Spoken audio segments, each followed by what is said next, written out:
Maligayang pagbabalik sa Rai Movie Recaps. Narito na naman po tayo para sa isa na namang magandang palabas na pinamagatang Vincenzo na napalabas noong 2021. Kaya't ano pa ang ating hinihintay? Sit back, enjoy and relax, love you. Nagsimula ang palabas nang makita natin ang lalaking nakatayo sa harap ng isang gusali at malapit nang matupad ang kanyang pangarap. Ang kanyang panaginip ay medyo kakaiba. Sinisira niya ang gusali at nasisiyahan siyang makitang gumuho ito hanggang maging abo. Hindi siya isang uri ng baliw. May isang napakatiyak na dahilan kung bakit niya gustong gawin ito. Si Vincenzo ay isang lalaking may pinagmulang Koreano na nakatira sa Italy bilang miyembro ng pinakamalakas na pamilya ng mafia. Siya ang abogado ng pamilya na marunong maglaban ng pera at mapanatiling ligtas ang mafia. Si Vincenzo ay inampon ng isang Italian mob boss na nagngangalang Fabio Casano na kamakailan ay namatay. Tinupad ni Vincenzo ang huling hiling ng kanyang ama at binisita ang isang lalaki mula sa ibang pamilya ng mafia. Medyo mayabang ang lalaki dahil naniniwala siyang hindi siya sasaktan ng pamilya Casano ngayong patay na si Fabio. Gayunpaman, ipinaliwanag sa kanya ni Vincenzo na ang huling hiling ng kanyang ama ay magkasundo sila kaya naman narito siya ngayon. Ayaw siyang kausapin ng lalaki, kaya tumayo si Vincenzo at umalis. Sa sandaling iyon, isang eroplano ang lumilipad sa itaas ng mansyon ng lalaki at nag-spray sa lahat ng isang uri ng likido. Nagkomento ang lalaki na nag-spray sila ng kanilang bukid noong nakaraang linggo. Pero ito lang ang plano ni Vincenzo. Tulad ng lumilitaw, ang likidong ito ay gasolina. Nagsindi ng lighter si Vincenzo at inihagis ito sa lupa, nagiging sanhi ng sulo sa lugar. Pagkatapos, pinuntahan ni Vincenzo ang bangkay ng kanyang namatay na ama bago maganap ang libing. Doon, nagkakagulo ang biological son ni Fabio na si Paolo dahil nagseselos siya kay Vin. Nagalit siya dahil mas nagtiwala ang kanyang ama kay Vincenzo at ibinigay ang lahat ng mahahalagang misyon sa kanya.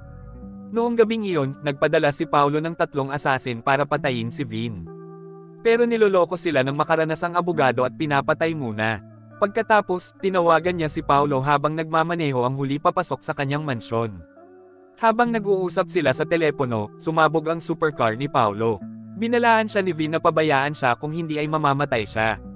Ipinahayag niya na aalis siya sa Italia at hiniling kay Paolo na huwag siyang hanapin kung gusto niyang manatiling buhay. Habang lumilipad si Vin patungong Korea, hindi niya maiwasang isipin ang isang lihim na silid na puno ng mga plato ng ginto. Ngunit hindi iyon basta-bastang silid sa anumang gusali. Samantala, isang babaeng nagngangalang Choyang ang dumalo sa korte upang labanan ang isang legal na labanan na pabor sa isang kumpanyang pinangalanang Babel. Ang ilang mga tao ay nagdemanda sa Babel dahil ang gamot na mayroon sila sa sirkulasyon ay may ilang mga epekto sa kanila.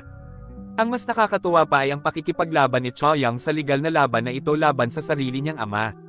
Yushan, na siyang abogado ng mga taong nagdemanda sa kumpanya. Hindi nagtagal, dumating si Vin sa Korea at sumakay siya ng taxi. Inalok siya ng driver ng tubig, ngunit may spike ang bote at pinatulog si Vincenzo. Paggising niya ay nakatali siya sa sasakyan at nakita niya ang driver kasama ang kanyang kasabwat. Ninakawan siya ng 2 lalaki at pagkatapos ay pinatumba siya. Paggising niya ulit, wala nang natira si Vin. Sa kabutihang palad, may nakita siyang pera sa lupa at mukhang sapat na ito para makabili ng tiket sa bus. Hindi nagtagal, dumating si Vincenzo sa Seoul at nakatayo sa harap ng gusaling pinapangarap niyang give-aim. Ang isang flashback ay nagpapakita sa amin na ang isang Chinese na negosyante, na isa ring kriminal, ay nakipag-ugnayan sa kanya upang tanungin siya kung saan siya maaaring magtago ng ilang mga gintong plato. May mga ideya siya, ngunit ayaw niyang itago ito sa China. Si Vin ay may koneksyon sa Korea, ang kanyang assistant na si Cho, at nakaisip ng plano. Bumili siya ng isang gusali at pumili ng pangalan at nagtayo ng isang espesyal na silid sa ilalim ng gusali. Doon, itinago ng negosyanteng incheck ang kanyang ginto. Ngunit ang silid na may ginto ay nagsisilbi ring isang bitag. Kung may natutunan tungkol sa silid sa ilalim ng lupa at sinubukang pasukin ito, ang gusali ay guguho at magiging kanilang libingan. Nagustuhan ng Chinese businessman ang plano at sinabayan niya ito. Ngayon, patay na ang negosyante at naiwan ang kanyang ginto sa ilalim ng gusali. Alam ni Vincenzo na kaya niyang nakawin ang ginto at maging mayaman. Nang makipagkita siya kay Cho, ipinaalam sa kanya na maraming nangungupahan ang nakatira sa gusali at marami sa mga puwang nito ay ginagamit para sa ilang layunin. Hindi nag-aalala si Vincenzo tungkol dyan dahil naniniwala siyang makakahanap siya ng paraan para mamuhay ng ilang sandali ang mga nangungupahan sa ibang lugar. Siguro sa pamamagitan ng pangako sa kanila na i-renovate ang kanilang mga espasyo ng libre. Ngunit kinaumagahan, lumitaw ang isang kinatawan mula sa Babel at sinabi sa kanila na gustong bilhin ng kumpanya ang gusaling ito at gamitin ito. Hindi lang iyon, binibigyan din sila ng lalaki ng isang mapagbigay na alok. Tinanggihan ni Vincenzo ang alok at nagulat ang lalaki dahil maganda ang pera.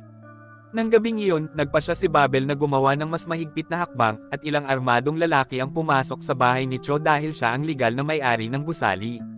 Nagbanta sila na papatayin ang kanyang pamilya at napilitan si Cho na pumirma sa kontrata, ibinebenta ang gusali sa Babel. Kinabukasan, si Cho ay nagmamaneho ng kanyang sasakyan nang tawagan niya si Vin upang ipaalam sa kanya ang tungkol sa nangyari. Bigla siyang nabangga ng isang truck sa pagtatangkang patayin siya. Kasabay nito, bumisita sa gusali ang ilang magnanakaw na ipinadala ni Babel upang bigyan ng babala ang mga nangungupahan na mayroon silang 7 araw na makakaalis. Hindi sumasang-ayon ang mga nangungupahan sa kanila, at mabilis na uminit ang mga bagay-bagay. Si Choyong at ang kanyang ama ay nasangkot, at pinatikim sa kanila ng mga tulisan ang kanilang brutal na lakas. Ngunit pagkatapos, lumitaw si Vincenzo at nagayos. Matapos matamaan ang isa sa mga tulisan ay sinaktan din niya ang kanilang pinuno, at pinapabitin siya sa labas ng bintana. Binalaan niya ang lalaki na umalis, ngunit ang pinuno ng mga tulisan ay nag-utos sa kanyang mga tauhan na salakayin si Vin sa sandaling siya ay bumalik sa kanyang mga paa. Gayunpaman, lumitaw ang ilang pulis at tinapos ang paghaharap na ito. Pagkatapos ng insidenteng ito, nakipag-usap si Vin kay Yushan at napagtanto nila na maaari silang maging posibleng magkapanalig dahil pareho silang may mga interes. Na ang ibig sabihin ay ang Babel ay kanilang kaaway. Maya-maya, binisita ni Vin si Cho sa ospital at tinanong siya kung sila lang ba ang nakakaalam ng ginto sa gusali. Idineklara ni Cho na sila lang, pero hindi naman talaga mahalaga dahil kung ipaayos ni Babel ang gusali para magamit ito, malalaman nila ang tungkol sa ginto. Ang isang flashback ay nagpapakita sa amin na ang mafia ay inalagaan ng mabuti ang sikretong silid at ang mga taong nagtrabaho sa pagtatayo nito. Ang mga taong iyon at ang mga naglipat ng ginto ay pinatay ng isa pang koponan sa kalaunan. Muling bumalik si Vin kay Yuken at hiniling sa kanya na magtulungan upang pigilan si Babel sa pagpapaalis sa mga nangungupahan bago ang kanilang legal na deadline. Ang plano ni Vin ay bumili ng sapat na oras para maigiba niya ang gusali at maagaw ang ginto. Si Choyong ay tumatambay sa opisina ng kanyang ama at niyaya si Vin sa hapunan dahil lahat sila ay may trabaho ngunit walang saya. Sa hapunan, ibinunyag niya na nagtatrabaho siya sa isang law firm na nagngangalang Musong. At si Babel ang kanilang kliyente. Pansamantala, nakipagpulong si Sun Ho, ang presidente ng Babel, sa isang lihim na figure na naglalaro ng hockey sa yelo. Ang lalaking naka-hockey costume ay naghagis ng ilang hockey disc sa presidente para saktan siya. Humingi ng paumanhin si Sun Ho para sa kanyang hindi magandang pagganap, ngunit hindi kinukuha ng lalaki ang alinman sa mga iyon. Sinimulan niya itong bugbugin gamit ang hockey stick. Sa ibang lugar, dumedalo si Choyong sa isang pulong ng Musong at nagsimula siyang makaramdam ng kakaibang pagtatrabaho para sa kanila dahil malamang na mas asama silang tao. Narinig ng kanyang intern, isang lalaking nagngangalang Zhang, ang amo na nagsasalita sa telepono, at sinabi rin kay Choyong ang parehong bagay dahil binibigyan niya si Babel ng berdeng ilaw para mapaalis ang mga nangungupahan. Ngunit hindi lang iyon ang mangyayari. Gusto ni Babel na dumiretso at give-in ang gusali upang may renovate ito bago ito gamitin bilang lab. Kailangang makabuo ng plano si Vin ng mabilis. Kaya't hinihiling niya sa mga nangungupahan na magtrabaho ng husto at maghanda ng isang bagay tulad ng isang maliit na pagdiriwang. Pagdating ng mga magnanakaw malapit sa gusali kasama ang mga bulldozer, nakita nila ang mga taong nagpi-party at nagsasaya. Maaari nilang subukang sirain ang partidong ito, ngunit marahil hindi iyon magandang ideya. Dahil inimbitahan ni Vincenzo ang Italian ambassador sa Korea na dumalo sa mga kasiyahan. Nang makita ng mga pulis ang mga magnanakaw, alam nila na ang mga lalaking ito ay ipinadala ni Babel, ngunit nakiusap sila sa kanila na pumunta dahil kailangan nilang madamay kung may mangyari ngayong gabi. Sa susunod na 2 araw, pinag-aaralan ni Vince ang mga batas sa Korea habang sinusubukan niyang humanap ng paraan para palawigan ang panahon ng biyaya para sa mga nangungupahan. Ang pagpapanatili sa mga nangungupahan sa gusali ay pipigil sa Babel mula sa paggiba ng gusali at paghahanap ng ginto. Nakapagtataka, nakatanggap si Yushan ng tawag sa telepono mula sa isa sa mga scientist na dating nagtatrabaho para sa medicine development team ng Babel. Sa katunayan, siya ang pinuno ng pananaliksik para sa isang partikular na gamot na kilala na nagdudulot ng mga side effect.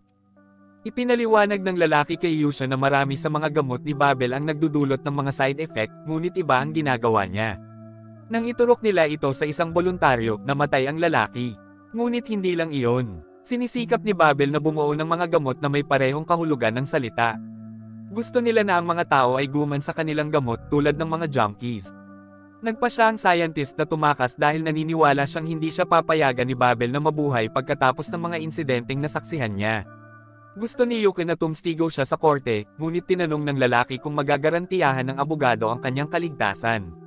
Sa kasamaang palad, sinasabi lamang sa kanya ng abogado na gagawin niya ang lahat ng kanyang makakaya. Na hindi sapat para sa siyentipiko. Nang maglaon, nakatanggap si Yusha ng tawag sa telepono mula sa isang babaeng kinatawan niya sa korte noong nakaraan, si MS. Oh, nasugatan ng babae sa kulungan, ngunit maayos na siya ngayon. Sinundan siya ni Vincenzo upang makita ang babae, at nakaramdam siya ng nakakaligalig na emosyon nang makita siya, kahit na tila hindi siya nakikilala ng babae. Nang gabing iyon, nakipagkita si Vin sa kinatawan ni Babel at hiniling. Sa kanya nabigyan siya ng 2 buwan bago gumawa ng mga hakbang si Babel upang ayusin ang gusali. Ayaw tanggapin ng lalaki ang proposal niya, pero may mafia way si Vin para kumbansihin ang mga tao. Sa lumalabas, nakakakuha siya ng mga pahiwatig sa lalaki at mayroon siyang ilang mga larawan nito kasama ang kanyang lihim na kasintahan. Natagpuan ng rep ang kanyang sarili sa isang mahigpit na lugar, kaya sinabi sa kanya ni Vin na kailangan niyang gumawa ng desisyon sa lalong madaling panahon. Ang oras ay mas idiniin para sa kanya, habang ang mga magnanakaw ay naghahanda na upang give-in ang gusali pagkatapos nilang puwersahin ang mga nangungupahan. Tinawag sila ng rep at hiniling na huminto. Habang nanalo si Vin sa isang labanan, gumawa ng panibagong hakbang si Babel, at isang assassin ang nagdulot ng pagsabog sa isang hotel kung saan tumutuloy ang ilang miyembro ng research team. Kinaumagahan, nalaman ni Yuki ng tungkol sa insidente mula sa balita at ipinapalagay niya na pinapatahimik ng kumpanya ang mga doktor na nagtrabaho sa pagbuo ng isa sa kanilang mga gamot. Nagmamadali siyang pumunta sa pinangyarihan ng krimen at nakitang napakabilis ng pulis na nagtatapos sa kaso. Pinagalitan sila ni Yuki at pilit na sinusunod ang procedure. Pero pilit siyang pinapakalma ni Vin nang makita niya ang 2 lalaking nakatitig sa kanila. Sa kanyang karanasan bilang dating miyembro ng mafia, alam niyang sila ang magiging susunod na target ng mga assassin na ito kung patuloy silang magdulot ng kaguluhan dito. Pansamantala, nakipagpulong kay Sun Hao ang isa sa pinakamalupit na abogado ng Wusong, isang babaeng nagngangalang Choi. Pagkatapos ng pulong, sinabi niya sa kanyang amo na nahihirapan siyang maniwala na ang lalaking ito ang nagpapatakbo ng Babel. Marahil ito ay medyo overstretched, ngunit naniniwala siya na si Sun Ho ay maaaring maging isang puppet na ginamit ng taong talagang nagpapatakbo ng masamang kumpanya. Samantala, muling tinawag ni Yu Chan ang mga siyentipiko upang subukang baguhin ang kanyang isip, bagamat malapit na niyang makamit ito. Ang lalaki ay nangangailangan ng ilang oras upang mag-isip tungkol dito dahil ang kanyang buhay ay nakataya. Sa ibang lugar, nakipagkita si Choyong kay Choi at may tensyon sa pagitan nila. Parehong mabangis ang 2 babae at gusto nilang manig sa isa't isa. Nang maglaon, nakipagkita rin si Choyong sa kanyang ama na nagtatanong sa kanyang moral compass. Nag-away silang 2 kung saang dulo ng ilog sila dapat, kaya uminom si Choyong para maalis ang stress. Bandang hating gabi, isang pulis ang kumatok sa pinto ng scientist sa hotel na tinutuluyan niya. Sinasabing may naganap na pagnanakaw at kailangan niyang makipag-usap sa mga bisita. Nalaman ng siyentipiko na ang lalaking ito ay hindi isang tunay na pulis, kaya tumalon siya sa labas ng silid at tumakbo sa mga pantalan. Doon, sinubukan niyang tawagan si Yushan, ngunit ang abogado ay naglalakad sa labas upang manigarilyo. Nakita ni Vincenzo ang papasok na tawag at alam niya kung sino ang lalaking ito. Ngunit nagpasya siyang patahimikin ang tawag dahil natatakot siyang mawala ang sitwasyon kung tumstigo ang lalaking ito sa korte. Nang maglaon, natagpuan ng mga mamamatay tao sa Babel ang lalaki, at pinatay nila ito. Pagbalik ni Yuken sa loob, may dumaan na truck sa salamin at natama ng 2 abogado. Patay na si Yuken. Habang nakaligtas si Vin at dinala sa ospital, binisita siya ni Choyong pagkatapos ng libing ng kanyang ama, at biglang nagising si Vincenzo. Hindi lang siya gising, handa na rin siyang kumilos. Ipinapalagay ni Vin na may kinalaman si Babel sa pagkamatay ni Yu Chan kahit na wala pa siyang ebidensya tungkol dito. Makalipas ang ilang araw, kumbinsido si Choyong na si Babel ang nasa likod ng pagkamatay ng kanyang ama. Nang makita niya sa balita na ang head scientist na nagtatrabaho sa ilan sa mga gamot ni Babel ay nalunod na patay malapit sa baybayin. Walang pag-aaksaya ng 1 segundo, pumunta siya sa amo ni Wusong at ibinigay sa kanya ang kanyang pagbibitiw. Si Choi ay naroon mismo sa opisina at tinutuya siya, na sinasabi na hindi niya kayang kontrolin ang panggigipit. Para naman kay Vin, bumalik siya sa pinangyarihan ng pagpaslang at mas maingat itong sinuri. Habang tinutuklasan niya ang ilang detalye tungkol sa insidente, tinawagan niya ang kanyang kaibigan na si Cho at hiniling sa kanya na kumilos ng mag-isa. Hindi nagtagal, umuwi si Sunho at nakakita ng isang bangkos ng mga hirenggilya na nakadikit sa kanyang unan, isang mensahe na ipinadala sa kanya ni Vin. Kinabukasan, nakipagpulong si Choyang sa mga nangungupahan sa Goomba Plaza Building at sinabi sa kanila na ipagpapatuloy niya ang trabaho ng kanyang ama at tatabi sa kanila. Biglang lumitaw ang dalawang pulis at inaresto siya sa ilang kalokohang akusasyon na ginawa ni Woo-sung. Nang malaman ito ni Vin, sumugod siya sa istasyon ng pulisya at ipinakita sa kanila kung sino ang amo. Tinanong niya ang mga pulis kung mayroon silang anumang patunay tungkol sa kanilang akusasyon, at dahil wala sila, pinaalis na lang niya si Choyang doon, sa labas lamang ng istasyon ng pulisya. Sa turn, ipinakita ni Jang ang kanyang sarili kay Vin at sinabi sa kanya na siya ay isang malaking tagahanga, kahit na ang lalaking ito ay mukhang sweet. Nagsisimula siyang kumilos ng mas kakaiba habang lumilipas ang panahon. Hindi nagtagal, naghanda si Vin sa susunod na hakbang at dinala si Choyang para bisitahin ang lalaking nagmamaneho ng truck na pumatay sa kanyang ama. Gustong malaman ni Vin kung sino ang nag-utos sa kanyang ngunit ang lalaki ay kumilos ng matigas sa simula. Alam ni Vin na hindi niya kayang mga tuwira ng isang ganoong lalaki ngunit iniharap din sa kanya ang mga katotohanang alam niya. Alam niyang binawasan ng isang tao ang kanyang sentensya sa 2 taon lamang kahit na sinentensyahan siya ng mas mahabang panahon dahil sa uri ng kanyang mga krimen. Kaya walang paraan na ang taong ito ay hindi nauugnay sa isang taong may maraming kapangyarihan. Pagkatapos, ginamit ni Vin ang kanyang maitim na personalidad para kumbansihin ang lalaki, sinabing makakahanap siya ng mga taong nasa kulungan na handang pumatay sa kanya. Ang lalaki ay pumutok at binigyan sila ng isang pangalan, ngunit sinasabing hindi niya nakilala ng personal ang lalaking ito. Tumayo si Vin upang umalis ngunit pagkatapos ay nagpa siya na wakasan ang lalaki ng hindi direkta. Sumisigaw at nagpapasalamat sa kanya sa pagsang-ayon na makipagtulungan sa kanya at maging saksi niya sa korte. Narinig ito ng isang pulis, at kumilos na ang mga bagay-bagay. Nang gabi ring iyon, kinukulong ng ilang bilanggo ang lalaking ito at pinatay, habang nakatayo lang ang mga pulis doon. Makalipas ang isang araw, gagawin ni Vin ang kanyang susunod na hakbang, o kung sabihin ito sa ibang paraan, hahanapin siya ng kanyang susunod na paglipat. Sinubukan ng rep ni Bubble na atakihin si Vin para maalis siya sa kanyang paraan. Pero sa huli, sinasakal siya. Pagkatapos, ginamit ni Vin ang rep para mag-set up ng meeting sa lalaking nag-utos sa driver ng truck. Inaatake siya ni Vincenzo at pareho na silang nasa plato niya. Kinuha ni Vin ang pistol ng lalaki at nagkomento na ang baril na ito ay hindi ginagamit ng militar o ng pulisya, na nangangahulugang ang mga lalaking ito ay may ilang malakas na koneksyon. Gustong malaman ni Vin kung sino ang nag-utos sa kanya na patayin si Yushan pero ayaw magsalita ng lalaki. Biglang pinatunayan ni Vin na seryoso siya at binaril ang rep. Sa susunod na eksena, nakita namin na niloko at natrap ni Vin si Choi sa isang laundry store. Habang kausap niya ito sa telepono, sinindihan siya ng isang truck ng ilaw at sumakay patungo sa kanya. Natatakot si Choi para sa kanyang buhay, ngunit huminto ang truck nang sabihin sa kanya ni Vin na alam niyang siya ang nag-utos na patayin si Yushan dahil nakatayo ito sa kanilang daan sa ilang mga harapan. Sa kalaunan, ang labanan na ito ay naiwang hindi natapos habang si Vin ay umalis, at ang truck ay nagmamaneho.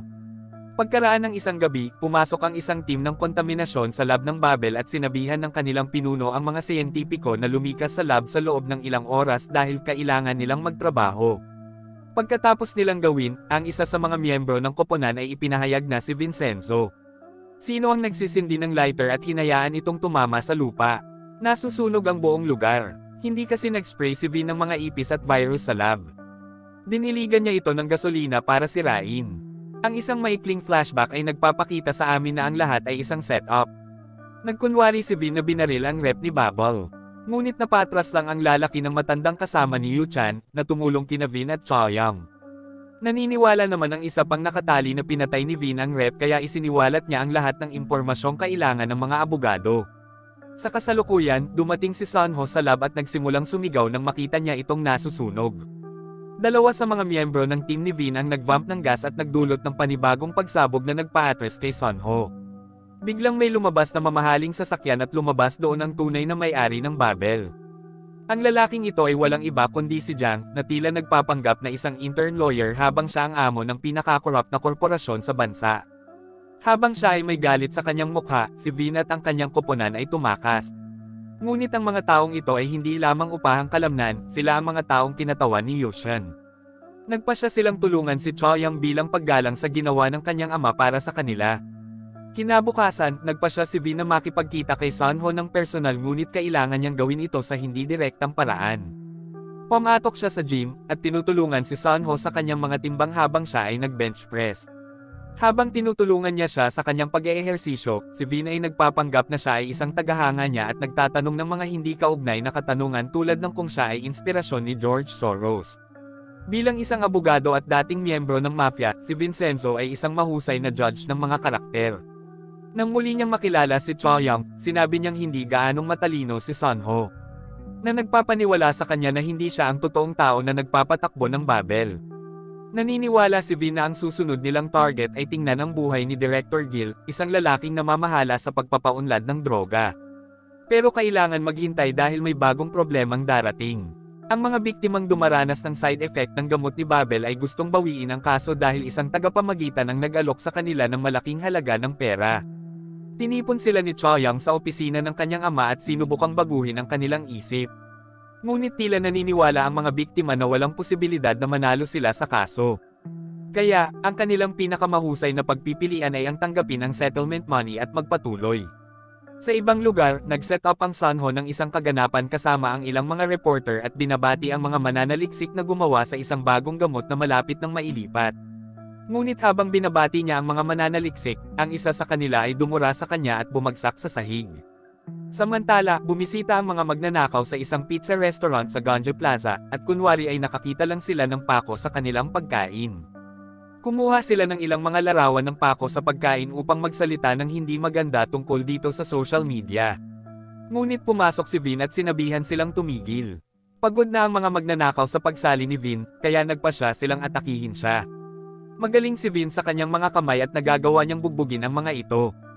Ang pinuno ng mga magnanakaw ay ang huling nakatayo sa kanila at hiniling ni Vin sa lalaki na bayaran ang kanyang pagkain. Nanginginig na binayaran ng pinuno ng mga tulisan ang chef ng pizza at saka tumakbo palabas. Kapag si Choyang ay may sandali na nag-iisa kay Vin, hinihiling niya sa kanya na gumamit ng isang hakbang sa kanya upang makita kung gaano ito masakit. Nakita niyang ginagamit ni Vin ang galaw na ito sa isa sa mga thug. Inilapit ni Vin ang kanyang kamay sa kanyang noo. At mas nagiging close silang dalawa kahit nasa sitwasyon. Ang dalawa sa kanila ay nag-ambala ni Zhang, na pumasok sa opisina at nagbukas ng isang informal na karne ng baka kasama si Vin. Nagpasya silang dalawa na lutisin ang kanilang mga hindi pagkakaunawaan sa pamamagitan ng pagbisita sa isang restaurant at tingnan kung sino sa kanila ang makakain ng pinakamaaanghang na pagkain.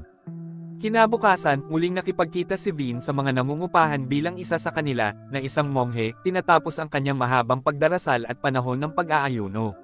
Sinabi sa kanila ni Vin na siya ay nakaset up para sa kanila. Makakalipat sila sa ibang gusali at manirahan sa ilang bagong apartment ng libre habang nire-renovate niya ang Gumba Plaza. Kapag natapos na siya, babalik sila at titira sa kanilang mga apartment. Pagbalik lang nila ay mas magiging maayos ang kanilang mga apartment. Isa-isang inilalagay ni Vin ang lahat ng bagay sa lugar.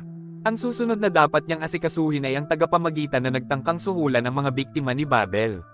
Ninakaw ni Vincenzo ang mga nakatagong ari-arian ng lalaki dahil matagal na itong nangungurakot ng pera at ibinibigay ito sa ilang non-profit na organisasyon.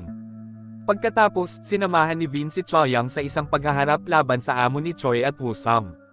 Sa panahon ng pagpupulong, narinig ni Choi ang boses ni Vin at naalala niya ang boses ng lalaking kausap niya sa telepono noong gabing iyon nang makorner siya sa laundry store. Ito kaya ang parehong lalaki. Makalipas ang isang araw, nagkita ang magkabilang panig sa labas ng korte ngunit ang tunay na intensyon ni Vin ay hindi na maglitis laban kay Wusang dahil alam niyang matatalo sila. Kaya naman, may naisip siyang ibang plano. At kinuha niya ang mga nangungupahan ng plaza upang magprotesta sa labas lamang ng korte hanggang sa makonsela ang paglilitis at ilipat sa ibang petsa. Sa susunod na oras na magaganap ang korte, nakipagpulong si Choi at ang kanyang amo sa hukom at hilingin sa kanya na gumawa ng desisyon na pabor sa kanila. Ipinahayag ng hukom na maaaring matulungan niya sila. Ngunit humingi din siya ng maliit na donasyon sa amo ni Wusam. Nang magsimula ang paglilitis, nagpanggap si Choyang na siya ay may sakit upang mabili ang kanyang sarili ng ilang oras. Sinabotahe ng mga nangungupahan ang gusali at nagsimulang umagos ang tubig mula sa lahat ng dako hanggang sa muling i-schedule ng hukom ang paglilitis. Nang maglaon, naglakad-lakad si Vin sa paligid ng gusali at gumamit ng metal detector upang mahanap kung saan eksaktong matatagpuan ang ginto. Gayunpaman, wala siyang ideya na siya ay sinusundan ng isang malokong ahente na naghihinala sa kanya bilang isang miyembro ng mafia. Bagamat nahuli siya ng ahente sa akto, ang taas ng disenyo ng bintana ay hindi nagpapahintulot sa kanya na makita ang detector. From his point of parang lumuhad si Vin para magdasal. Sa ibang lugar, inimbitahan naman ni Jiang sina Sunho, Choi, at ang boss ni Wusong sa isang meeting room para bigyan sila ng presentation.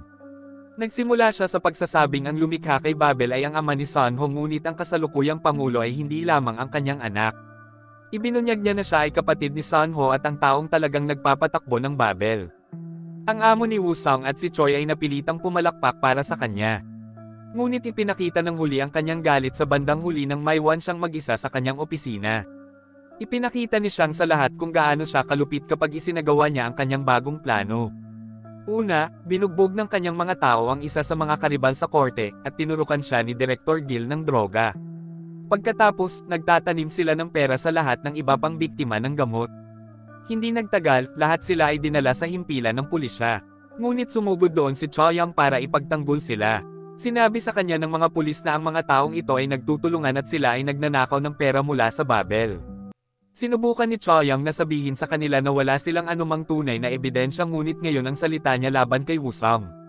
Bago ang paglilitis, nilapitan ni Jiang sina Vin at Choyang para sabihin sa kanila na hindi sila makakalaban ni Wusong dahil isa silang malaking kumpanya.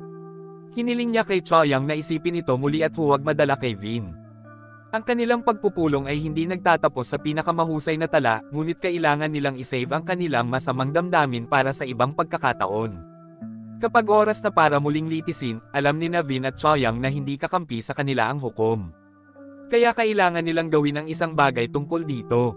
Matapos tawagin si Direk Hill bilang saksi, tinawag ni Choyang ang asawa ni Hill bilang kanyang saksi. Tila, hindi na siya mahal ng kanyang asawa at pumayag ng magbunyag ng isang sikreto na gumagamit ng droga si Direk Hill. Sa paghahayag na ito, hiniling ni Vin sa korte na huwag seryosohin ang mga sinabi ni Hill at napilitan ang hukom na sumunod dahil hindi siya makakalaban sa mga desisyon na napakalinaw at makakasira sa kanyang karera. Sa pamamagitan nito, binili ni Choyang ang kanyang sarili at ang kanyang mga kliyente ng mas maraming oras, tulad ng sinasabi nila, mabuhay upang labanan sa ibang araw. Galit na galit si Jiang sa mga pangyayaring ito, at sinigawan ang kanyang kapatid. Tinanong siya ni Sunho kung papatayin niya ba siya tulad ng ginawa niya sa kanilang ama, at isang flashback ang nagbabalik sa amin sa nakaraan upang ipakita sa amin ang nangyari. Nagkasakit ang kanilang ama, at nagpasya si Jiang na patayin siya sa pamamagitan ng pagpapainiksyon sa kanya ng droga ni Direk Hill. Sa kasalukuyan, nagulat si Zhang na alam ito ng kanyang kapatid dahil akala niya ay wala siyang ideya. Kumuha siya ng tinidor at pinagbabantaan ang kanyang kapatid kung sakaling magsasalita ito muli.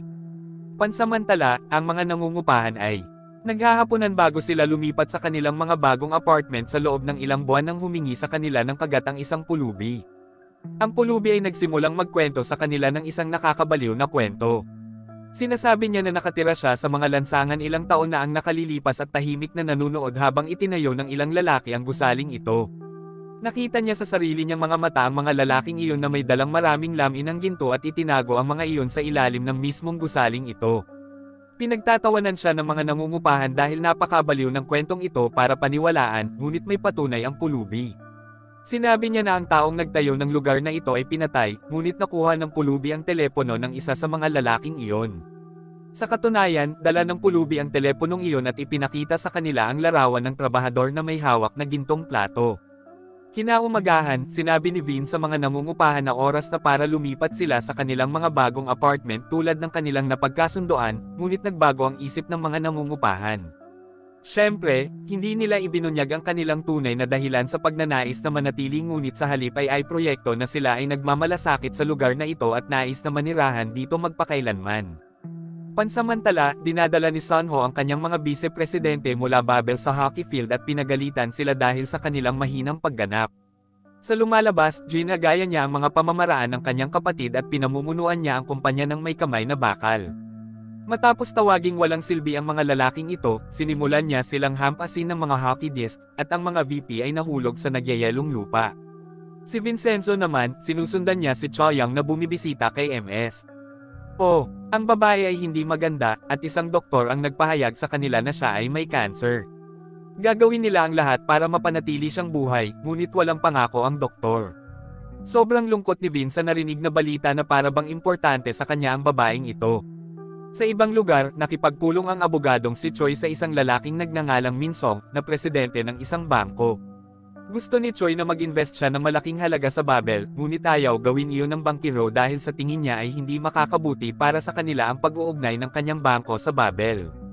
Gayunpaman, pinilit siya ni Choi at pinag-uusapan ang ilang ebidensya na mayroon siya sa kanya. Talaga, bina-blackmail niya siya sa pamamagitan ng pagbabante na ibunyag ang katotohanan sa publiko kung hindi siya makikipagtulungan. Sa sinabi nito, nagbago ang isip ni Mensong at nakipagkamay kay Sun Hao. Kinabukasan, ipinaalam ni Cho kay Vincenzo na ang negosyanteng Chino ay dating nagmamay-ari ng isang art gallery na may mga mamahaling exhibit. Pinoprotektahan niya noon ang pasukan sa pinakamahal na mga painting na may sistema ng seguridad batay sa pagkilala sa iris ng kanyang mata. Naniniwala si Cho na kaya niyang nakawin ang data mula sa art gallery na iyon at gamitin ito para buksan ang safe sa ilalim ng Gomda Plaza. Kasabay nito, binisita ni Min Song si MS.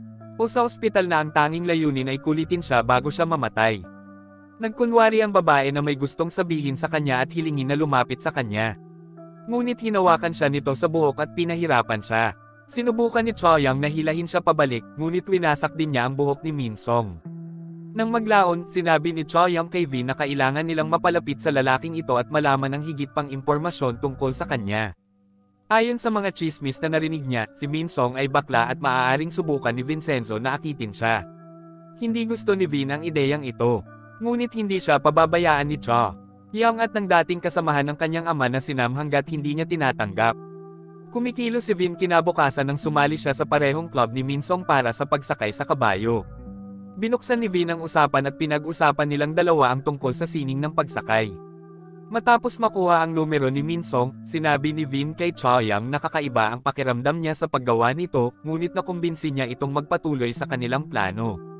Hindi nagtagal, pumunta si Vin sa hapunan kasama si Min Song at nilasing siya. Nang maging mas personal ang pag-uusap, nilapitan ni Min Song si Vincenzo upang sabihin sa kanya ang tungkol sa kanyang pinakamalalim na sikreto. Sa lumalabas, siya ang anak ng lalaking pinatay ni MS. O noong nakaraan, sinasaktan ng kanyang ama ang mga kasambahay na nagtatrabaho sa kanilang bahay, ngunit nanlaban si MS. O at itinulak ang kanyang ama. Nasugatan ng lalaki at namatay pagkaraan ng ilang sandali. Ang kaso, parehong nasaksihan ni Min Song at ng kanyang ina ang insidente. Kung tumawag sana sila ng ambulansya, buhay pa sana ang kanyang ama ngayon, ngunit pinili nilang patayin siya ng hindi direkta. Kinabukasan, nagde-date silang dalawa sa isang funfair. Pero dinudurog ni Vin ang puso ni Min Song nang sabihin nito sa kanya na hindi sila maaaring magkasama. Si Min Song ay nahulog sa kanya, at naghihintay sa labas ng kanyang opisina upang makita siya. Lumabas si Vin para salubungin siya, ngunit sinabi sa kanya na kailangan niyang gawin para sa kanya kung gusto niyang magkasama sila. Si Min Song ay nabulag ng pag-ibig at tumugon na gagawin niya ang lahat ng kinakailangan. Hindi nagtagal, nag-set up ng press conference si Babel, at pipirmahan na ni Sun Ho ang kontrata ng investment ng bangko kasama si Min Song. Ngunit kapag oras na para pumirma si Min Song, sinabi niya na hindi niya ito gagawin dahil ang Babel ay isang hindi etikal na kumpanya. Nagulat si Sun Ho at naiintindihan niya na may kinalaman si Vin dito nang makita niyang pumapalakpak ito kasama si Choyang. Gayunpaman, lumitaw ang ina ni Min Song at sinabing pipirmahan niya ang kontrata sa ngalan ng bangko. Kumbaga, siya ang may hawak. Ngayon ay oras na para tumawa ang abogadong si Choi at isang flashback ang nagpapakita sa atin kung bakit. Nakipagpulong si Choi sa ina ni Min Sien at binyantaan siya na mabubunyag ang kanyang sikreto kapag hindi siya nito tutulungan. Kahit papaano, alam ni Choi ang lahat tungkol sa kanyang asawa, ngunit hindi pa tapos si Vin na turuan si Min Sien ng leksyon. Tinulungan siya ng mga nangungupahan sa pamamagitan ng pagdukot kay Min Song at itinapon sa isang silid na napuno ng usok. Ang ilan sa iba pang mga nangungupahan ay nagmukhang mga zombie, at tinatakot nila ang impyerno mula sa Min Song. Nang payagan siya ng mga nangungupahan na makatakas sa silid, tumakbo si Min Song sa paanan ni Vin at humingi ng proteksyon sa kanya. Hindi lamang ipinahiya sa publiko si Min Song, ngunit naaresto rin siya. Dahil kinumbinsi ni Choyang ang ilan sa kanyang mga dating empleyado na tumstigo laban sa kanya tungkol sa marahas na ugali niya sa trabaho. Nagalit si Sun Ho kay Vincenzo at hindi niya mapigilan ang sarili, ngunit sinabihan siya ni Jiang na huminahon. Kaharap din ni Choyang si Choi. At ang parehong babae ay tila determinado na talunin ang isa't isa. Habang nagkukumpulan ng mga reporter sa paligid nila, bulalas ni Choyong na dadalhin niya si Babel sa lupa dahil ito ay isang kumpanya na nagtatrabaho na parang isang kartel. Samantala, lahat ng tao sa Goomba Plaza ay nabaliw sa kwento tungkol sa ginto at hinahanap nila ito. Ngunit bukod sa kanila, hinahanap din ng ilang hindi kilalang magnanakaw ang mga ginto. Sa ibang lugar, nakita namin na si Direk Hill ay lumayo sa Seoul dahil naniniwala siyang gagawa ng hakbang si Jang laban sa kanya. Alam niyang ituturing siyang pananagutan ni Jang at malamang nasusubukang patayin siya. Nakipag-usap si Hill sa isang hukom na nagngangalang In, at ang huli ay nagayos ng proteksyon para sa kanya. Sa bahay ni Sunho, nagayos siya ng hapunan kasama ang ilang makapangyarihang tao at hiniling niya na sila ay kakampi dahil lahat ay makikinabang. Gayunpaman, ang isa sa mga lalaki ay nagalit sa kanya dahil sinusubukan niyang suhulan sila. Ang kanyang saloobin ay magiging backfire dahil ang mga lalaking ito ay haharangan at dinukot sa kalsada. Pagbalik sa plaza, nahanap ng mga nangungupahan ang mga magnanakaw at nagkaroon ng away sa pagitan ng dalawang partido. Sa ilang mga punto, si Vincenzo ay bumalik din sa bahay at harapin ang mga magnanakaw. Nakakalungkot na pangyayari iyon para sa mga magnanakaw. Dahil nabubugbog sila sa kanya at kailangan nilang tumakas sa eksena sa kahihiyan. Kasabay nito, dinadala ni Sunho ang mga lalaking dinukot niya sa isang lalagyan. Isa na rito ang hepe ng Bureau of Investigation Against Organized Crime at mas bukas siyang makipagtulungan sa Babel. Ang ibang lalaki ay hindi gaanong bukas ngunit nanghihinayang siya nang lumakad si Jang sa lalagyan na may dalang hockey stick at pinatay siya. Ang amo ni Wusang na si Han ay nagsabi kay Jang na kailangan niyang maging mas maingat dahil ang pagpatay sa mga taong tulad nito ay magdudulot sa kanila ng problema. Si Zhang ay nabulag ng kanyang kontroladong kalikasan at sinasabi sa lahat na magagawa niya ang anumang gusto niya. Si Han at Sunho ay natatakot sa kanya, ngunit si Choi ay ngumiti lamang dahil siya ay baliw sa kanyang sarili. Pagkatapos ng insidente sa plaza, natutulog si Choyang sa bahay ni Vin. Kinaumagahan, nanood silang dalawa ng balita at nalaman ang tungkol sa pagkamatay ng lalaking pinatay ni Zhang. Sumang-ayon ng dalawa na ang kanilang susunod na hakbang ay upang matuklasan kung sino talaga ang nagpapatakbo ng Babel. Nang maglaon, muling sinubukan ni Vin na kausapin ang isa sa mga monghe na ginamit ang silid na nakaupo sa itaas ng safe. Bagamat nagsisikap si Vin, sinabi sa kanya ng monghe na hindi siya makakaalis sa templong ito dahil inialay niya ang kanyang buhay sa relihiyon. Sa susunod na 2 araw, sinubukan ni Choyang at Vincenzo na tukuyin kung mayroon silang mapagkakatiwalaan. Ang kanilang pinakamahusay na pagkakataon ay makipag-usap kay Judge In at tingnan kung handa siyang tulungan silang harapin ang Babel. Nang makipagkita sila sa kanya, isiniwalat ni Judge In na nag-iisip si Direk Gil na lumipat ng panig, ngunit hindi siya makapagbigay sa kanila ng karagdagang impormasyon sa ngayon. Ngunit habang sinusubukan ni Vin at ng kanyang grupo na mag-isip ng mga paraan para saktan si Babel, nakipag-video call si Jang sa isang mataas na ranggo na miyembro ng Colombian cartel, na nagsasabi sa kanya na ang Korea ay magiging paraiso ng droga at mag-udyok sa kanya na mamuhunan sa Babel. Kinabukasan, tinawagan ni Vin si Judge para tanungin siya tungkol sa lokasyon ni Hill. Sumagot ang hukom na hindi niya maihayag ang lokasyon ng isang posibleng saksi. Ngunit sinabi sa kanya ni Vin na alam niya ang paraan upang kunin ang impormasyon mula kay Hill, at ipinahayag na marahil ang kanyang mga pamamaraan ay magdadala ng ilang mga resulta, at binigay kay Vin ang lokasyon ng direktor. Sina Choyang at Namtag kasama si Vin at sinundan nila si Hill. Nahanap nila ang dating direktor ng medikal ng Babel ngunit mayroong isang kabit. Unang natagpuan siya ni Babel, at patay na si Hill. Nakikitang nagdiwang sina Choi at Jang, ngunit mukhang hindi si Direktor Hill ang kanilang huling biktima. Pagkaraan ng isang araw, nakita ng mga awtoridad ang isang van na puno ng mga patay, ngunit hindi ito basta-bastang tao. Ito ang ilan sa mga taong nasa isang legal na labanan laban sa Babel. Ang eksena ay ginawang parang aksidente. Pero bumisita sina Vin at Choyang sa himpilan ng pulisya para ipahayag ang kanilang opinyon. Sinabi nila sa mga opisyal na may nangyayaring hindi kapanipaniwala dito, ngunit ang mga pulis ay nasa payroll ng Babel, kaya wala silang gagawin tungkol dito. Nagpasya si Vincenzo na sundan ng mga pulis at nakita silang pumapasok sa ilang gambling club para mangolekta ng pera. Pagkatapos, pumunta ang mga pulis sa bubong upang bilangin ang pera, ngunit nahuli sila ni Vin sa akto at kinunan sila ng litrato. Alam ng mga pulis na sila ay sira, kaya sinubukan nilang salakayin si Vin. Gayunpaman, nauwi lamang sila sa pambubugbog at itinali sa isang upuan. Itinulak sila ni Vincenzo malapit sa gilid ng isang mataas na gusali, habang sinasamahan din sila ni Cheyenne upang gampanan ang kanyang papel. Walang silbi si Vin sa dalawang pulis na hindi magawa ang kanilang trabaho, ngunit binigay nila sa kanya ang kanilang salita na sila ay magbabago. Simula ngayon, gagawin na nila ng maayos ang kanilang trabaho. Samantala, si Mr. Han ay lumapit kay Sunho at sinabi sa kanya na siya ang dapat na magpatakbo ng Babel. Ang mga salitang iyon ay naglalaro sa mga nakatagong ambisyon ni Sunho at nagsimula siyang mag-isip tungkol sa pagiging tunay na amo ng Babel. Kinaumagahan, ipinahayag ni Vincenzo na kailangan nilang labanan ang Babel tulad ng gagawin ng mafia. Sasaktan muna sila at sa kanila sisirain. Upang magsimula, dapat nilang simulan sa pamamagitan ng pagpapahiya sa kumpanya. Kaya nagre-recruit sila ng mga nangungupahan sa plaza upang mag-set up ng isang palabas sa YouTube na nagsasalita ng hindi maganda tungkol sa Babel. Pagkatapos, gusto ni Vin na takutin ang kanyang mga kaaway. Nagsisimula siya sa pagsulat ng malaking pulang C na letres sa dingding ni Han. Pagkatapos, ginagawa niya ang parehong trick sa mga zombie na nilalaro niya kanina, at isa sa mga dapat na zombie ang nagsusulat ng letrang C sa bintana. At sa wakas, nagpadala siya ng isang bagay na parang bomba kay Sunho. Ang lalaki ay natatakot para sa kanyang buhay, ngunit ang bomba ay nagpapatunay lamang na isang palatandaan na may letrang C. Nang isipin ito ni Zhang at ng iba pa niyang mga tao, napagtanto nila na ang letrang C ay tumutugma sa Italyano na apelyido ni Vincenzo, which is Casano. Nagsimulang tumawa si Chang nang malaman niyang miyembro talaga ng mafia si Vin at nilalaro niya ang mga panuntunan ng mafia laban sa kanya.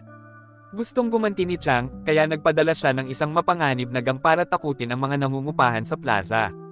Ang matandang thug team ni Babel ay nakakaramdam ng kakilakilabot na mapalitan ng mga taong ito, at sinubukan nilang labanan ang gang. Gayunpaman, ang mga magnanakaw ay nadaig. At nagsimula silang tumakbo na ang mga bagong lalaki na ito ay mga miyembro ng isang kilalang gang, ngunit ang mga nangungupahan ay wala sa awa ng mga lalaking ito. Ang isang tao na nagtatrabaho bilang isang sastre ay ipinahayag na magkaroon ng isang patas na bahagi ng karanasan sa labanan, at ginagamit niya ang kanyang gunting upang talunin ang buong gang.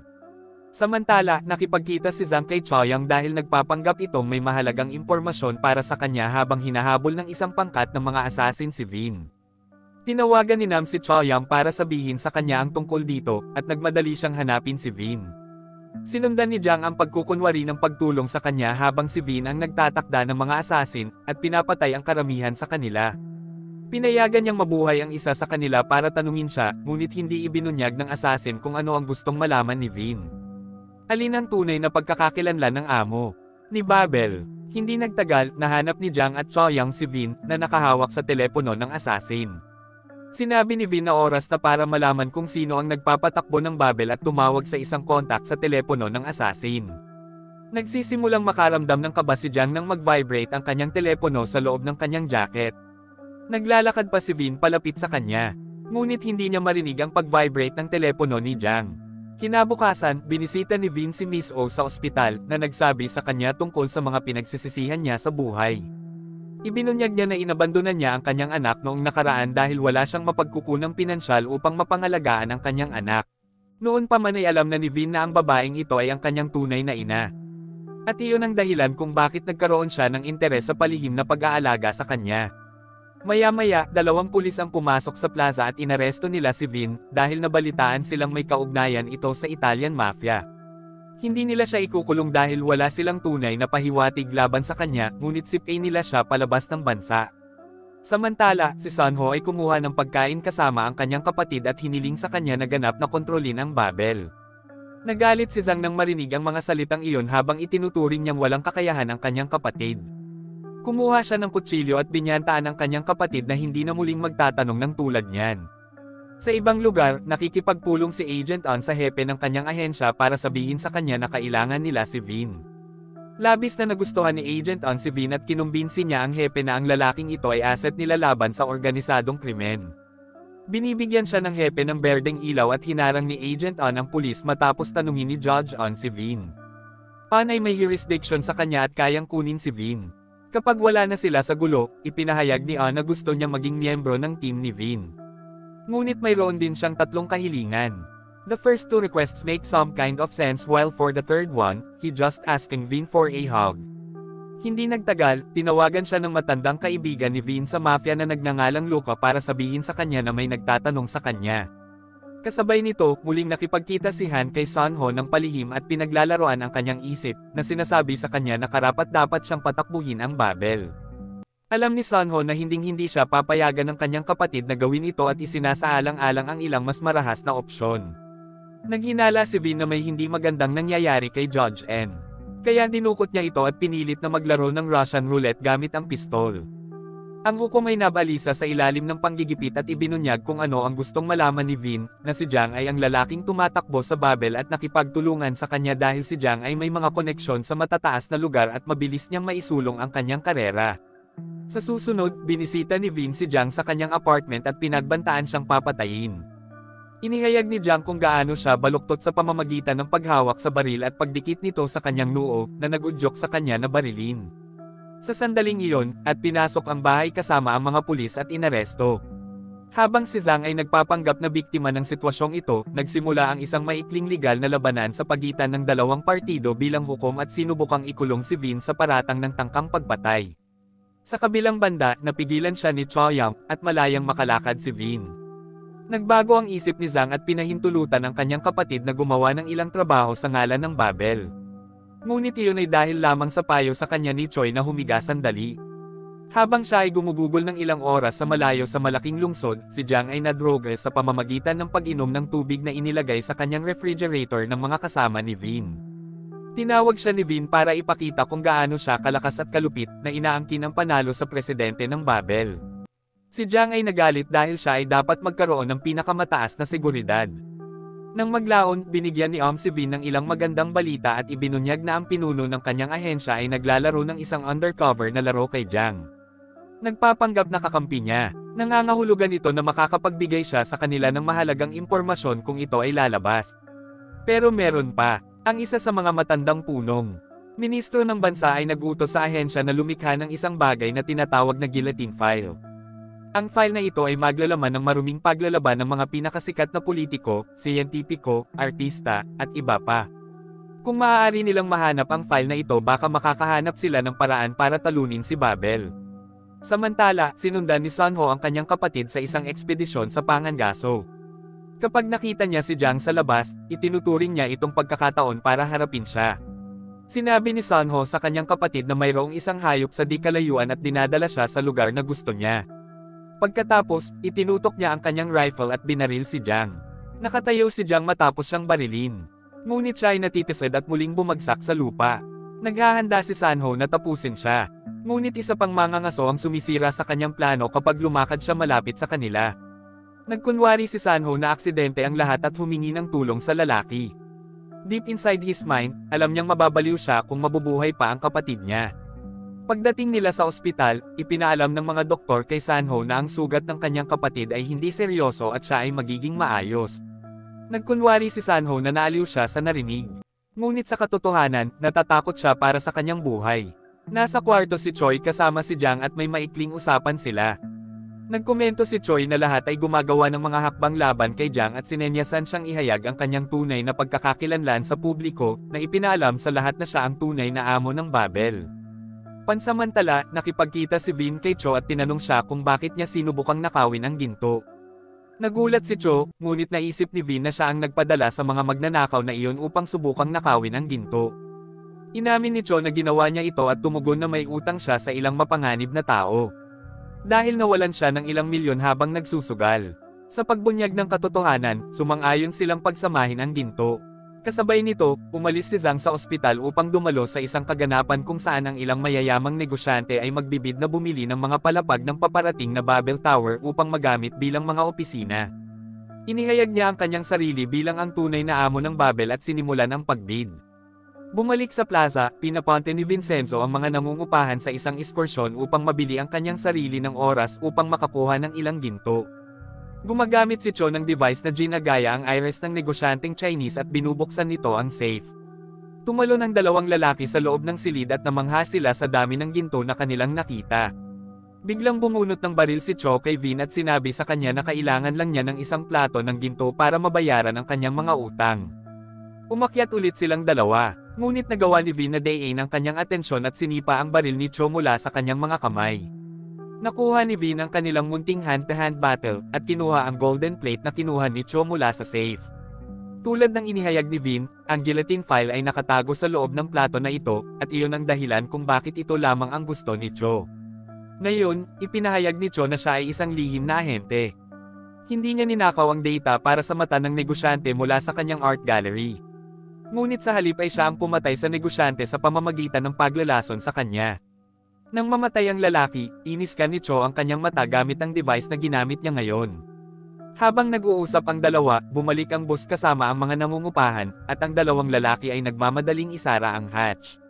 Bago nila gawin, itinapon nila ang gintong plato at ang aparato sa loob ng hatch. Para naman kay Sunho, nababaliw siya saglit. Dahil hindi niya alam kung kailan ang huling gabi niya. Gayunpaman, hindi siya pinarusahan ng kanyang kapatid, sa halip ay nag-aalok sa kanya ng isang mamahaling relo. Nagtataka si Sunho sa plano ni Jang. Ngunit ang CEO ng Bubble ay medyo malinaw.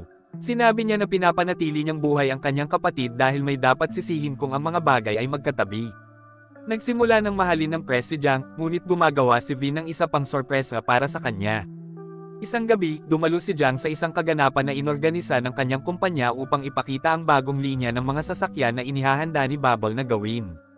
Ngunit nang magsimulang mag-play ang video, nagulat siya nang makita ang dalawang mataas na ranggo na executive ng kumpanya na nag-uusap tungkol sa pagpatay sa ilang miyembro ng unyon na humaharang sa kanila. Bukod pa riyan, isang balde ng dugo ng baboy ang ibinuhos sa kanya habang tumatayo sina Vin at Choyon para palakpakan siya. Nakita sila ni Sunho, at ngumiti siya dahil gusto niyang makitang natatalo ang kanyang kapatid. Ang mga pulis ay sumugod at inaresto si Jang, ngunit ang resulta ay katulad ng dati. Binitawan na siya. Inasahan ito ni Vincenzo at Choyang, ngunit masaya sila na pumapasok sila sa kanyang ulo. Gayunpaman, tumayo si Jang sa kanyang mga paa. Pagkatapos dumalo sa isang pulong kasama ang mga abogado at Jang, inimbitahan ni Sunho si Han sa isang pribadong pag-uusap at karaniwang sinisisi siya sa pagsasabi sa kanya na maaari siyang maging boss ng Babel.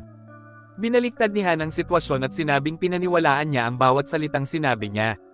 Sa tingin niya ay mas mahusay ang gagawin ni Sunho kumpara sa kanyang kapatid at karapat-dapat siyang makuha ang kanyang pagbaril. Si Sunho ay naudyukan ng mga salitang ito at hiniling kay Vin na makipagkita sa kanya. Kapag ginawa nila, sinabi niya na gusto niyang makita si Vin na nanalo sa kanyang kapatid. Gusto niyang tulungan si Vincenzo na talunin ang kanyang kapatid at pagkatapos ay mamuno sa kumpanya. Hindi makita ni Vincenzo kung bakit siya dapat tumulong, ngunit sinabi ni Sunho na magbabago ang mga bagay kapag siya na ang gumawa ng desisyon sa Bubble. Gusto niyang patakbuhin ang Bubble bilang isang ganap na legal na kumpanya. Sa susunod na 2 araw, natuklasan ni Vincenzo na gumagamit si Bubble ng iba pang kumpanya bilang paraan sa paglalaban ng pera. Natuklasan din niya na ang isa sa mga nangungupahan, si MS Cho, ay isang hacker na makakatulong sa kanya na magnakaw ng ilang data. Isa sa mga kumpanyang ginagamit ng Bubble ay isang art gallery, kaya nagpa siya si Vincenzo na bisitahin ito kasama si Choyang. Habang ginagawa nila, ang ilan sa iba pang mga nangungupahan ay lumilikha ng pagkagambala at ang mag-asawang abogado ay pumasok sa opisina ng tagapamahala. Gumagamit sila ng flash drive na ibinigay sa kanila ng hacker at ninanakaw nila ang lahat ng data mula sa computer. With that, mas marami pa silang ebidensyang magagamit laban sa Babel. Nalaman ni Zhang ang tungkol sa insidenteng ito at nagpa siya na gumanti sa pamamagitan ng pagkuha ng 3 bagong assassin para patayin si Vincenzo. Na-corner siya ng mga assassin sa bubong, ngunit mahimalang nailigtas si Vin ng isang kawen ng mga kalapati. Sa kalaunan, pinatay niya ang mga assassin at lalo pang nagalit si Zhang. Ang digmaan sa pagitan ng dalawang partido ay nagpapatuloy, habang naghahanda si Vincenzo na gawin ang kanyang susunod na hakbang. Ngunit bago iyon, inihayag niya sa kanyang koponan na nasa kanya ang guillotine file. Ninakaw niya ito sa loob ng golden plate bago niya itinapon pabalik sa hatch. Gamit ang file, nalaman nila ang tungkol sa mga chismis na umiikot sa isang lalaking nagngangalang Zhangbi, ang may-ari ng isang kumpanya na pipirma ng kontrata sa Babel sa ilang sandali. Ayon sa mga chismis, itinulak ni Zhangbi ang kanyang kasosyo sa negosyo mula sa isang bangin upang maging nag-iisang may-ari ng kanyang kumpanya. Si Vincenzo ay gumugol ng ilang oras sa pag-aaral ng ilang mahahalagang detalye tungkol sa kwento ni Zhangbi at pagkatapos ay nagpanggap na isang medium na maaaring makipag-usap sa kaluluwa ng kanyang namatay na kapareha. Si Vincenzo di umano ay naghahatid ng mensahe mula sa espiritu at nakumbinsi si Zhangbi na huwag pumirma sa kontrata sa Babel. Sa wakas ay nagsimulang makaramdam ng galit si Zhang dahil bumababa ang presyo ng stock ng Bubble. Parang nakakasira sa kumpanya ang digmaan ni Vin sa kanya. May bagong ideya ang CEO ng Bubble para tanggalin si Vin. Nagpadala siya ng isang mamamatay tao, ngunit nagawang ipagtanggol ni Vin ang kanyang sarili at hinabol siya. Tumakbo ang assassin papunta sa bubong ng gusali at nang sundan siya ni Vin doon, may nahulog na katawan mula sa isang taas. Kasabay nito, inaabisuhan ang pulisya. At nakita ng ilang opisyal si Vin na may patay na katawan, sa pag-aakalang siya ang pumatay sa lalaki. Gayunpaman, binugbog sila ni Vin at nakatakas. Samantala, sinubukan ng assassin na umalis sa gusali, ngunit natisod niya ang mga dating tulisan ng Bubble. Nahuli ng mga tog ang assassin at dinala siya sa Vin, na pinilit siyang bigyan ng lokasyon ng kanyang mga kasama. Matapos silang bugbugin, pinilit sila ni Vin na ibigay ang kanilang sarili. At wala na siyang anumang kaso. Pakiramdam ni Zhang ay muling natalo, ngunit hindi siya outraged. Habang si Vincenzo ay gumugugol ng ilang oras kasama ang kanyang biolohikal na ina, si Zhang ay nagtatrabaho sa kanyang susunod na pag-atake. Gumagamit siya ng isang babae para magpanggap na siya ay isang cleaning lady, at nag-install siya ng pampasabog sa loob ng gusali. Sa gabing iyon, ang aparato ay isinaaktibo at ang isa sa mga tubo ng gas ay pinutol. Ang mga nangungupahan ay nagsimulang lumika sa gusali. Ngunit hindi na sila magkakaroon ng maraming oras para gawin iyon dahil nag-iwan din ng bomba ang babae.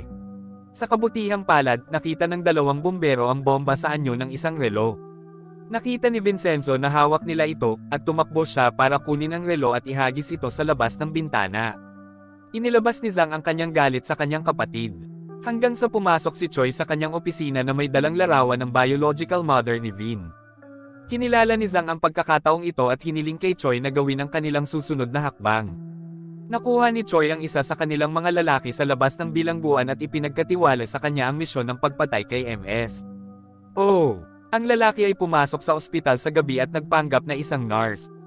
Nakuha niya ang access sa kwarto ni MS. At pinatay siya. Nagdiwang si Zhang at ang kanyang mga kaalyado. Pero sinimulan na ni Vin na hanapin ang pumatay sa kanyang ina. Nirepaso ni Vincenzo ang security footage mula sa ospital at nalaman kung sino ang pumatay sa kanyang ina. Nahanap niya kaagad ang lalaki at tinuruan siya ng leksyon. Gayunpaman, pinananatili niya itong buhay at pinahirapan sa halip na patayin siya. Nais malaman ni Vin kung sino ang nag-utos sa kanya at pinayagan ang lalaki na tumakbo sa kanyang amo kung gusto niyang manatiling buhay. Direkta siyang dinala ng lalaki sa bahay ni Zhang. Sinisikap ng mga security guard na pigilan si Vincenzo, ngunit ang consigliere ay nakatuon sa pagtatapos ng kanyang misyon. Kapag nahanap na niya ang iba, binaril niya ang mamamatay tao, na ikinasindak ng lahat. Nagpaputok si Vincenzo ng ilang mga bala sa paligid ng kanyang mga kaaway, at sinabi na sila ay mamamatay. Gayunpaman, hindi sila mamamatay ngayon sa isang bala dahil magiging madali iyon para sa kanila. Una, magnanakaw siya kung ano ang sa kanila, at pagkatapos ay papatayin niya sila. Ngunit bago siya umalis ng bahay, ipinakita ni Vin na seryoso siya tungkol dito sa pamamagitan ng pagbaril sa tainga ni Zhang. Kinaumagahan, nagising si Zhang na masama ang loob at sinampal ang kanyang kapatid, sinampal siya sa mukha. Sinisigawan din niya si Lawyer Choi dahil umaasa siyang gagawa siya ng solusyon para mawala si Vin na tila walang kalaban-laban. Hindi nagtagal, inulit ni Zhang ang kaganapan ng pagbebenta ng mga puwang ng opisina sa paparating na Babel Tower. Ngunit isa sa kanyang mga dating subordinate, na ngayon ay nagtatrabaho para kay Vincenzo, ay sumabog sa lugar na may bomba sa kanyang katawan at isa pang nakatago sa ilalim ng isang malaking cake. Ginagamit ni Vin ang mga speaker ng silid upang magbigay ng mga direksyon sa mga taong dumalo sa kaganapan, na ngayon ay nakalock sa silid. Sinabi niya sa kanila na kailangan nilang lumayo sa Babel kung gusto nilang manatiling buhay, na nag-udyok sa kanila na kainin ang mga kontratang pinirmahan nila sa kaganapang ito. Isa-isang sinisimula ng lahat ng mga negosyanteng bumili ng mga office space sa event na ito ang mga papel na pinirmahan nila. Sa kalaunan, pinayagan sila ni Vin na pumunta sa pamamagitan ng pagbubukas ng mga pinto. Sabay-sabay na sumasabog ang di umano'y bomba, ngunit ito ay ilang tubig lamang na nag-spray sa paligid. Pansamantala, nagsimulang makaramdam ng takot si Han, at nakipagpulong siya sa isang napakayamang lalaki na nasa real estate upang hingin ang kanyang proteksyon. Lahat ng partido ay nagtutulungan laban sa isa't isa. Si Vin ay nangangalap ng higit pang impormasyon tungkol sa Babel sa pamamagitan ng pinuno ng ahensya, na dumadalo sa mga pribadong pagpupulong kasama si Zhang at itinatala ang mga ito. Sa kabilang banda, si Zhang ay gumagawa ng sarili niyang balak. Nang magkita muli si Sunho kay Vin, naging awkward ang mga pangyayari sa kanilang dalawa, at pareho silang bumunot ng baril sa isa't isa. Gayunpaman, sila ay nagambala ng Interpol, na narito upang arestuhin si Vincenzo. Binaril si Vincenzo sa paghaharap na ito, at nilapitan siya ng mga ahente upang suriin siya. Biglang tumalon si Vin at tinutukan sila ng baril, dinala ang lahat sa isang lalagyan. Doon, pinatay niya ang ilan sa mga ahente, at sinabihan ang iba na bumalik sa kanilang pinanggalingan, bilang kapalit sa hindi na pag-abala sa kanya. Bibigyan niya sila ng sapat na ebidensya para muling maaresto ang kanyang stepbrother na si Paolo sa Italy. Sa buong panahong ito, sina Vin at Choyon ay gumagawa ng isang malakas na kaso laban sa Babel. Kapag may mga reporter na lumapit sa kanila, gumawa sila ng ilang matapang na pahayag na nagsasabing bababa na ang Babel. Ang digmaan sa pagitan ni Vin at Jiang ay nagngangalit, habang si Han ngayon ay naging isang hukom ng distrito dahil sa kanyang makapangyarihang mga kaibigan. Kapag may kausap si Vin, binyantaan siya na maghanap ng dahilan para itapon si Jiang sa bilangguan sa loob ng ilang buwan kung hindi ay mamamatay siya.